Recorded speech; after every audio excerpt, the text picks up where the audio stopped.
estamos culminando nuestro año de trabajo con las reflexiones de Sergio Sinay. Sergio Sinay es un pensador, columnista de La Nación, de la revista La Nación, ha escrito 13 o 14 libros, El discreto encanto de la madurez, El apagón moral, ¿Para qué trabajamos?, La felicidad como elección, La vida plena, vivir con valores, vivir con sentido, La sociedad que no quiere crecer, etc.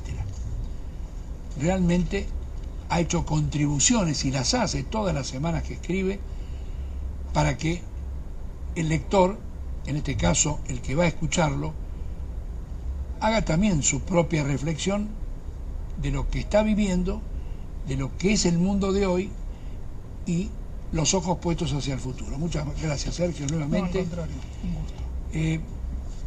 Tenemos la impresión de estar viviendo un final de año muy complicado. Y los cortes de luz, todo lo que nos ha pasado con los policías, lo que ha ocurrido con los vecinos, nos ha puesto realmente muy mal, muy mal. Alguien dirá, bueno, pero todos los fines de año, sí, es cierto, todos los fines de año llega el calor, llega diciembre, pero hay momentos en que hay una especie de cansancio en los que aplauden por lo que ocurre políticamente, socialmente, y los que no aplauden. Y esto pareciera que ha ido enervando a las familias, a la gente. Usted que recorre el país y que siempre ha hablado acá de los dos países, de aquel de allá y este de por acá, ¿qué visión tiene con este 2013? Sí, usted hablaba recién por ejemplo, mencionaba al pasarle los apagones. Yo creo que hay un apagón previo al energético, ¿no? O del cual el energético es una manifestación dramática, que es un apagón de valores. Acá habla usted del apagón moral, en su libro, ¿no? Yo lo llamo el apagón moral. Me parece que ha habido, hace rato que ha habido en nuestro país un apagón moral, se han ido apagando. ¿Cuándo escribió este libro? ¿Usted se acuerda? Sí, es un libro que salió en junio de este año. Ah, de este año. De este año, sí.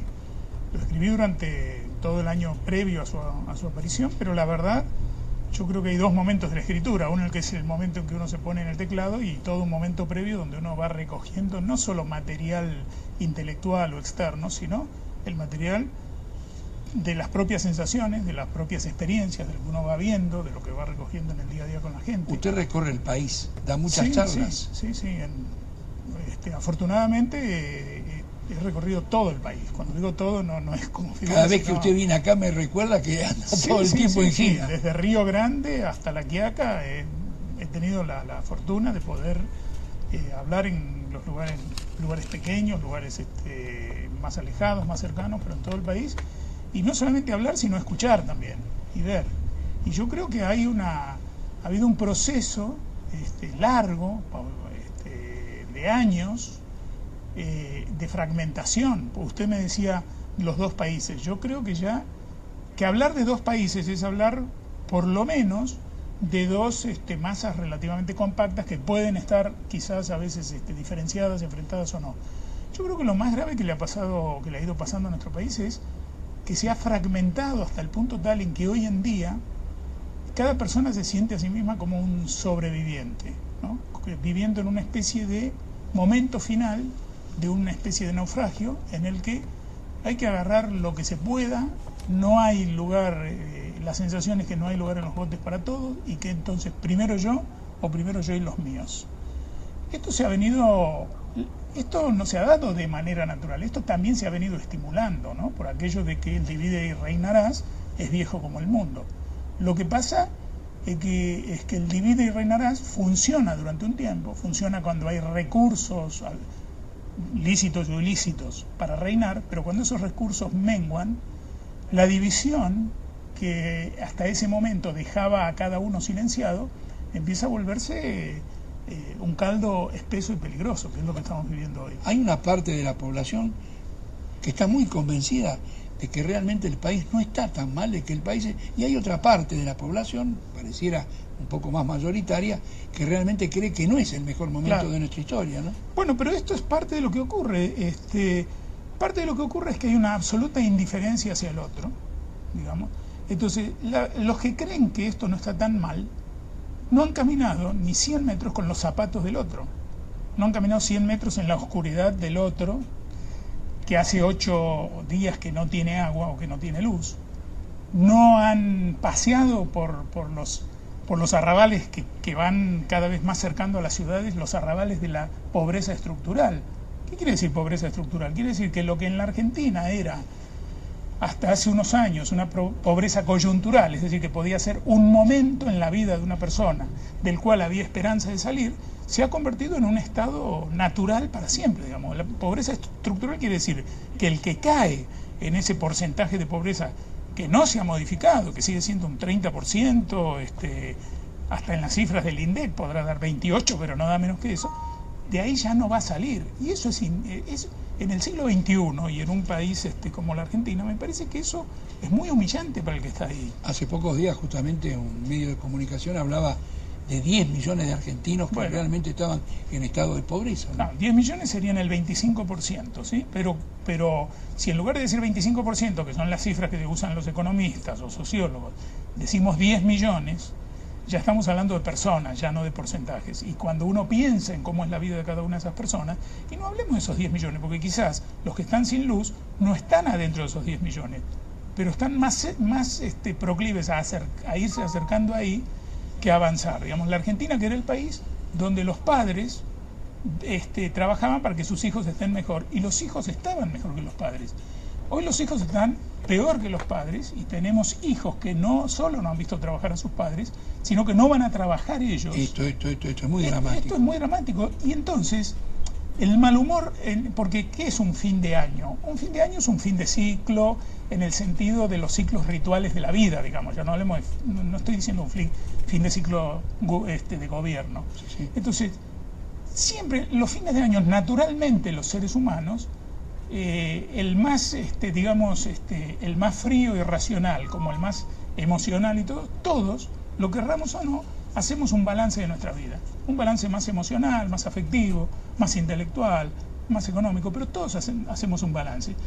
Y hacer un balance quiere decir a dónde me encuentra el cierre de este capítulo y a dónde me encontraba la apertura de este capítulo. Y cuando mucha gente ve a dónde la encuentran, y no solamente en términos económicos, alguno a lo mejor tenía algún amigo con el que todavía hablaba al principio de este año y con el que hoy ya no se habla más, porque es imposible disentir hoy en día en la Argentina. Y no es imposible disentir entre cualquier argentino.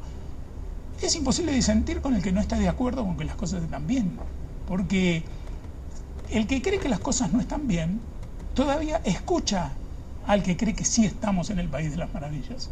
Pero el que cree que está en el país de las maravillas no escucha al otro, lo descalifica y lo pone en los peores lugares. Si no fue cómplice de la dictadura, es empleado de los monopolios o no se sabe qué. Entonces, no, es imposible el diálogo. Entonces, algunas personas han caído económicamente, otras han perdido afectos por esta fragmentación.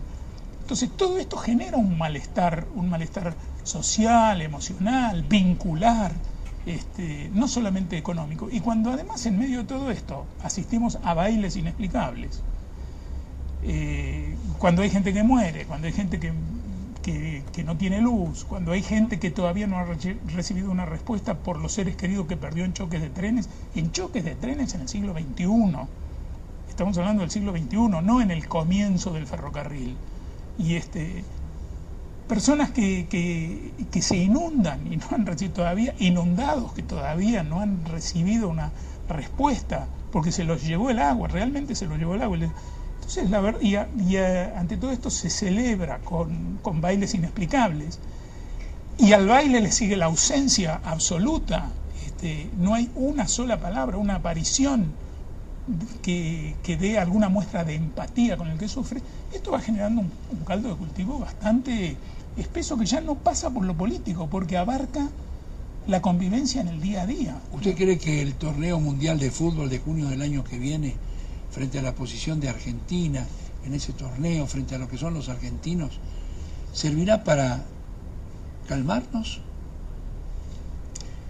Mire, yo soy futbolero, así que no hablo de afuera en esto, así que soy futbolero, sigo el fútbol, me interesa, me gusta ver qué pasa en los mundiales, que nos actualizan respecto del estado del fútbol. Los que no han aprendido los políticos todavía, todos los políticos apuntan cada 4 años, sea el gobierno que sea el que está ahí, a que el mundial le va a traer alivio. Primero, todavía no, hace mucho que no salimos campeón. Todos apuntan a que este año vamos a salir campeón mundial. Ahora es el 2014, antes era el 2010, antes del 2006, siempre vamos a salir campeones mundiales. Y eso va bueno, no han aprendido los políticos que el pueblo no es tan estúpido y que el fútbol, que incluso si saliéramos campeones mundiales, esa es una alegría. Porque, a ver, en algún momento se dijo que con la democracia se cura, se educa y se come. Con el fútbol, con la democracia no se ha probado eso hasta ahora, pero sigue abierta la posibilidad de que efectivamente con la democracia alguna vez se pueda curar, educar y comer. Ahora, con el fútbol no se cura, no se educa y no se come. Y es más, en la Argentina el fútbol es una perfecta radiografía del estado de la sociedad. Corrupción, violencia, intolerancia. La barra brava, ¿no? Las barras bravas. El país de la barra brava. Claro, el país de la barra brava, pero fíjese que la misma barra brava del fútbol es la barra brava de la política, y es la barra brava del piquete, y es la misma barra brava. O sea que se ha ido concentrando una forma de vivir en estas expresiones. Entonces, yo no creo que el fútbol vaya... El fútbol distrae cuando uno está para distraerse. El Bien. fútbol distrae a las sociedades que tienen resueltos otros problemas. Díganos su sueño para ver si hay algo que en el 2014 usted cree que podría concretarse y cambiarnos. Mire, yo siempre digo, soy un convencido de esto, de que los grandes cambios en las sociedades no empiezan por la cabeza, no empiezan por arriba. O sea, no tenemos que soñar con que, por ejemplo, como algunos de los que están que ven todo mal, dicen faltan solo 2 años. ¿Faltan solo 2 años para qué? Para repetir lo mismo, para repetirlo en otra versión. Porque pensar eso es pensar que las cosas se van a solucionar desde arriba, que si cambiamos la cabeza, mejora el cuerpo.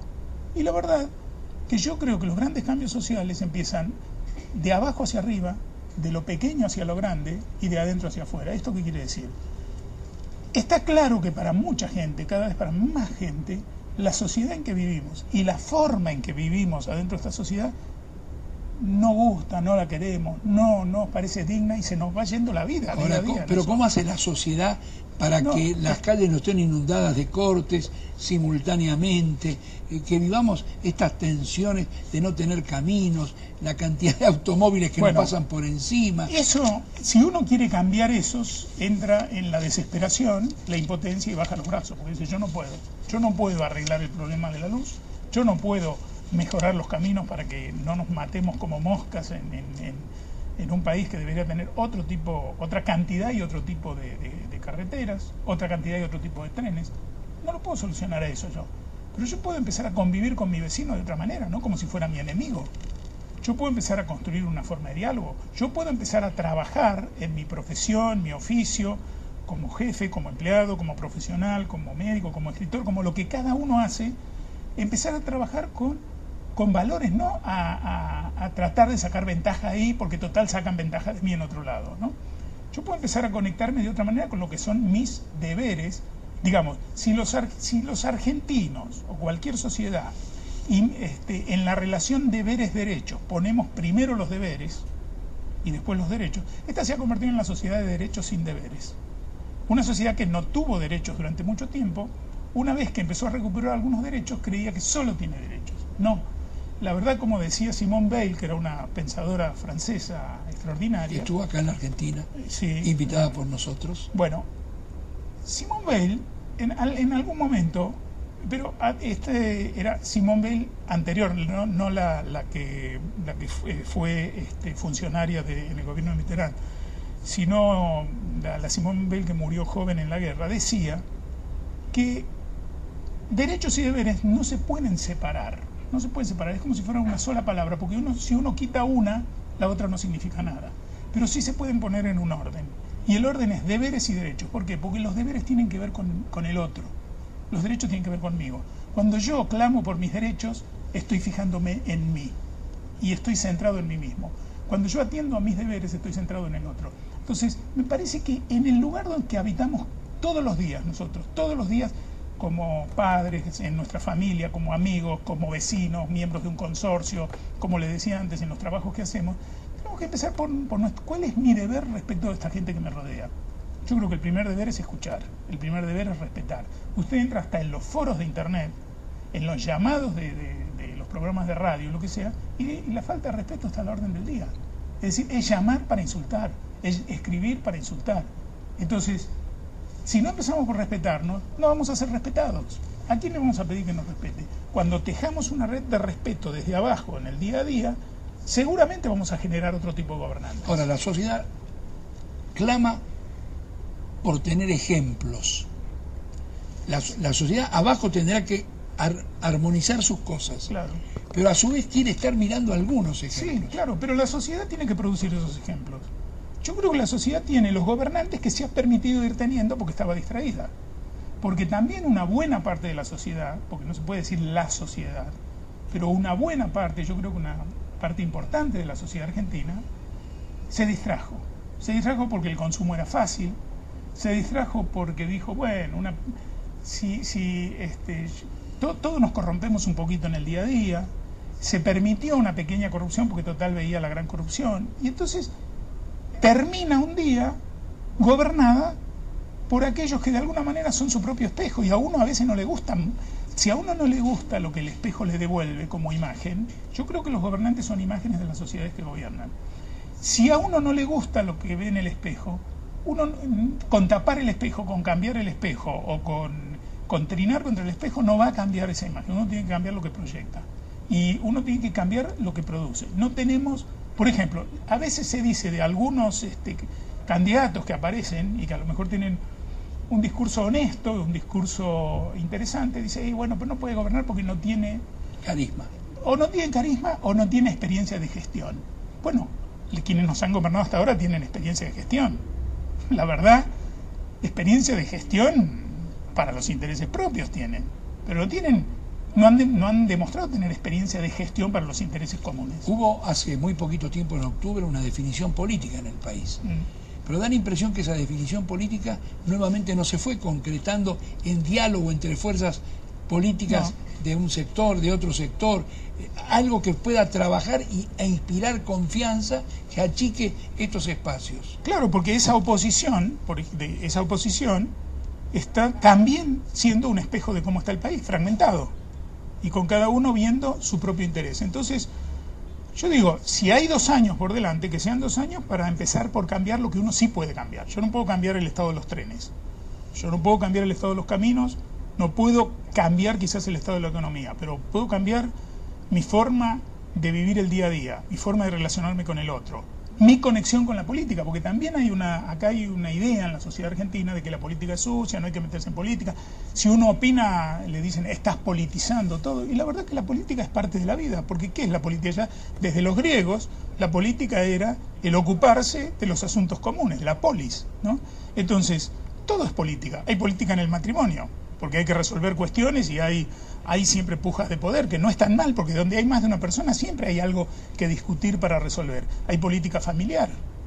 Adentro de una familia hay que hacer política. El jefe de familia tiene que conducir con mano política. Es política familiar. Uno tiene una política respecto de sus clientes cuando tiene un negocio, o tiene una política respecto de sus pacientes, si es un médico, o de las personas con lo que entiende. Entonces, la política es parte de la vida. Cuando uno mira para otro lado de la política, permite que aquellos que ven en la política un atajo para el propio enriquecimiento o para el engrosamiento de sus propios intereses, se hagan cargos de la gestión de lo que es de todos. Y no es así, tenemos que empezar a meternos en política. Yo no digo en política partidaria, digo porque hacer política es, por ejemplo, ir a las reuniones de consorcio. Eso sería empezar a cambiar el país. Que cuando haya una reunión de consorcio estén todos los propietarios, todos los departamentos, y se discuta lo que haya que discutir respetuosamente. Que en los clubes, cuando hay elecciones, en lugar de votar 3.000, 4.000 personas y después criticar a los presidentes, que generalmente son malos porque nadie los fiscalizó y nadie los fue a votar, que todos los socios de un club vayan a votar. Que en las escuelas todos los padres vayan a las reuniones de padres, y no solamente que vayan a increpar a los docentes cuando hay un problema particular con su hijo. Ahora, esto es cambiar el país. Ahora, ¿cómo se cambia esta cultura? Porque, a ver, depende de las edades. Usted tiene edades que puede enderezar esta cultura. Sí. Pero hay una parte de la sociedad que ya va a ser muy difícil. Bueno, pero yo creo que esto que yo estoy diciendo está al alcance de los padres que tienen sus chicos en los colegios, de los socios de los que son socios de un club, de los que tienen un departamento, de los que viven en una propiedad horizontal, de los que están en un country. Cualquiera sea la edad que tenga. Cualquiera sea la edad que tenga, porque si tienen edad para ser socios, si tienen edad para ser padres, si tienen edad para todo esto, tienen edad para participar. Yo creo que cuando una sociedad se politiza en ese sentido, bien, digamos, porque hay una participación en lo que es interés de todos. Entonces usted me pregunta, ¿cuál es mi sueño? A mí me gustaría que en el 2014, por ejemplo, empezáramos por comprometernos más en aquellos espacios donde podemos estar presentes realmente. Porque si no, nos quedamos desentendidos y diciendo, y como efectivamente no se puede cambiar lo macro, no hacemos nada con lo micro, que es lo que realmente donde nosotros podemos ser protagonistas. Sergio, no es la primera vez que yo le pregunto de su sueño. Usted ya otras veces es un pensador permanente. Muchas veces le he preguntado estos sueños. Usted va siempre en la misma línea. Pide la participación, pide la actitud de acercamiento hacia los otros. Bueno, usted no se enamora de los políticos, usted está enamorado de las personas, en el sentido de contribuir sobre ellas, ¿no? Sí, tampoco tenemos políticos que nos enamoren, digamos, pero digo, yo creo que además mi función como pensador, digamos, que es con lo que yo trabajo, un poco con las ideas y con las palabras. Yo creo que las personas que trabajamos con ideas y con palabras no tenemos que enamorarnos de los políticos. Fíjese usted lo que pasa cuando algunos se enamoran de los políticos. Terminan cooptados, comprados, ya sea literalmente o comprados emocionalmente, digamos, pero pierden lo que cualquier pensador o cualquier persona que trabaja con las palabras debe conservar, que es autonomía de vuelo. Aunque en el gobierno esté justamente la persona que uno hubiera querido que estuviera. Pero eso no me lleva a mí, ni me va a llevar, digo, y lo digo públicamente, nunca a estar formando parte de la corte. ¿No? Me parece que en eso podemos contribuir los que pensamos. Gracias, Sergio. Muchísimas gracias a usted y bueno, el mejor año tanto para usted como soñemos para con el todos, mejor ¿no? año. Soñemos con hacer lo que sí podemos hacer. Creo que ha sido muy valioso. Les deseamos a todos ustedes que empiecen muy bien el 2014, que nos sigan viendo. Vamos a estar todos los domingos de enero. Vamos a repetir cosas que para nosotros fueron valiosas durante este año. Y queremos encontrarlos cada domingo, cerca nuestro, enero, febrero y todo el tiempo que sea posible. Muchas gracias. Que tengan ustedes una muy buena tarde además por hoy.